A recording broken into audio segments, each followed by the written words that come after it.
Magandang araw mga kaibigan. Bigyan natin ngayon ng reaction opinion itong latest post ni Sas Rogando Saso.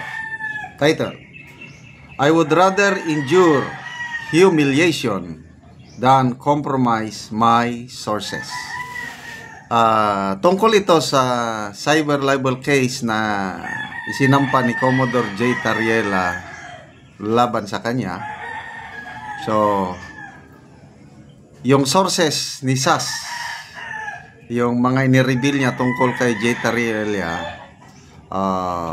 nanganganib ang buhay. Pag i-reveal niya sa depensa niya, no? Kaya lang sabi niya, mas mabuti na daw na manalo by default si Mr. J. Tariela at ma-issuehan siya ng warrant of arrest kaysa yung malagay sa alanganin buhay ng kanyang mga sources. Okay, so ito, basahin ko. According to Barry Gutierrez, criminal law professor at the University of the Philippines, I don't have any protection under Philippine law regarding my sources because I am not affiliated with any mainstream media organization. I have written about high-profile issues which depended on confidentiality between me and my sources.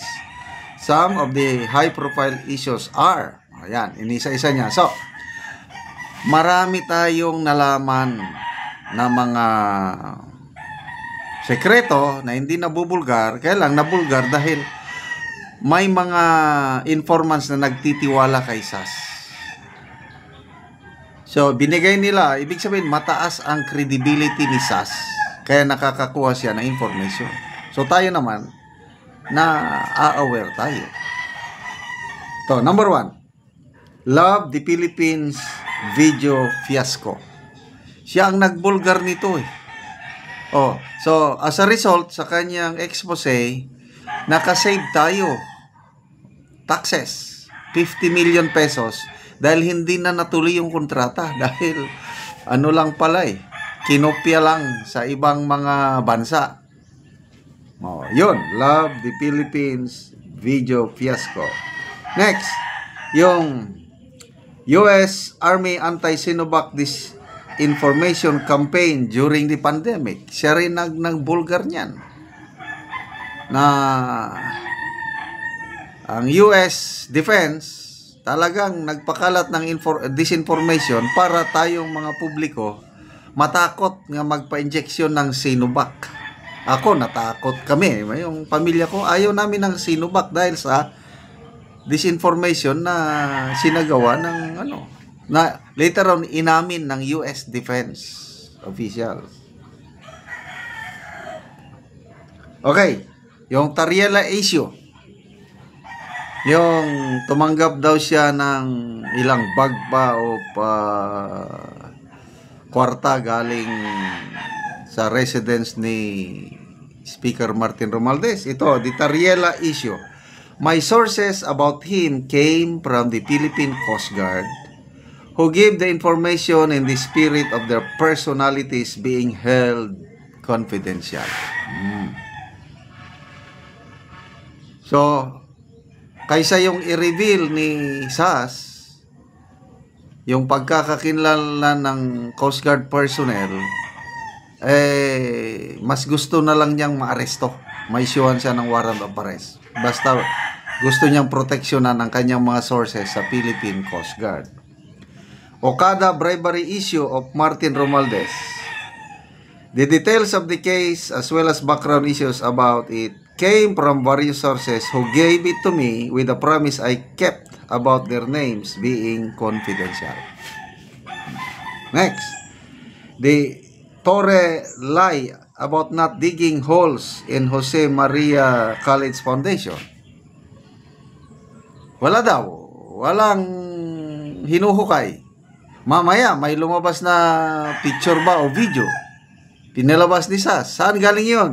Sabi niya, the video came from SAF, Special Action Force personnel, who were there. Nandun sa loob. These police officers leaked it to me because they couldn't stomach anymore the lies of Torre. Pasalamat tayo sa mga SAS. Yan, Duran Duran concert. Bigla nating nalaman last year na nagpaparty na pa sila, millions of pesos ang bayad. The Duran Duran concert during birthday of Marcos Jr., the picture came from someone present in the celebration. Sabi niya, that I and my sources have no protection under Philippine law. Ayan. Sabi niya, I would rather let Mr. Tariela win by default and an arrest warrant issued against me than be forced to reveal my sources which would jeopardize their lives. Ito na, maprinsipyo. Kaya lalo akong bumibilib kaysa sasot sa kanyang ano. It is clear. This is a warning to all independent bloggers that they cannot be a platform for whistleblowing and that the only platform whistleblowers could use is corporate mainstream media. So, magbasa tayo sa mga comments. The political blogger. Sabi niya, Attorney Barry Gutierrez is wrong. The concept of journalism as it applies to protecting the sources of information has changed. Kasi ang may protection lang daw, mga journalist na connected sa mga mainstream media. Eh, sinasabi ni political blogger, nagbago na daw. He's talking about the dinosaur age in media. Social media has pushed traditional newspapers, television, and radio aside. It puts the likes of Sas Rugando Sasot on a scale larger than a columnist in a physical newspaper. That she is not employed in traditional media does not diminish the protection the Constitution entitles her to report and comment on public issues and her sources. So, pagdasal po natin si Sas dahil kaliwat kanan ng kaso. Unang kaso sa kanya, yung kay Professor Cielo Magno. Tapos, yun, kasama rin siya sa inireklamo na Senator Hontiveros. At ito na naman, sinampan na talaga siya ng cyber libel case ni Commodore J. Tariela. Salamat mga kaibigan sa inyong pagsubaybay sa ating channel. Nakakatulong kayo ng malaki sa tribong Talandig ng Bukidnon. Ang sweldo natin sa channel it is pantulong natin sa tribo. Namimigay tayo ng livelihood assistance sa tribo, nagpapatanim ng sayote, saging lakatan at Arabica coffee. Panoorin nyo ang video na ito.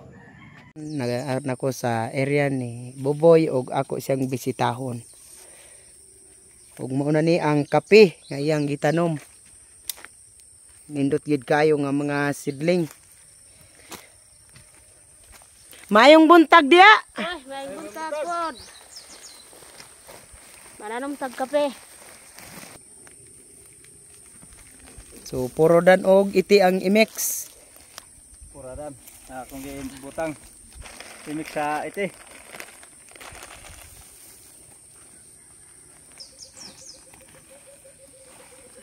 Mananom gyud mi og kape kay aron mawas mi sa kalisod og makasuporta sa among anak nga mga estudyante. Oo. Salamat gyud kaayo sa Ginoo og sa nagtan-aw sa video. Yakan ko man siya.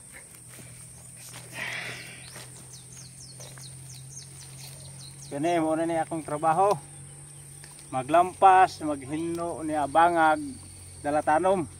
Aron ang akong magian nanay tanom. Kompleto na daan. Oo. Og salamat pod sa gatanaw sa video og kaning nagsuporta aning similya nga kape.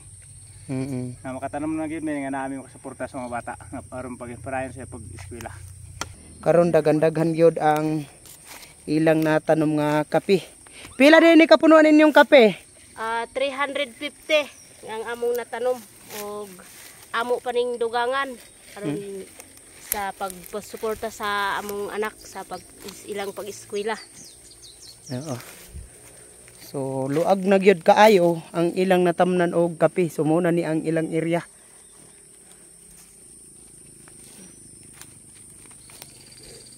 So lampas og bangag og pagtanom diretso.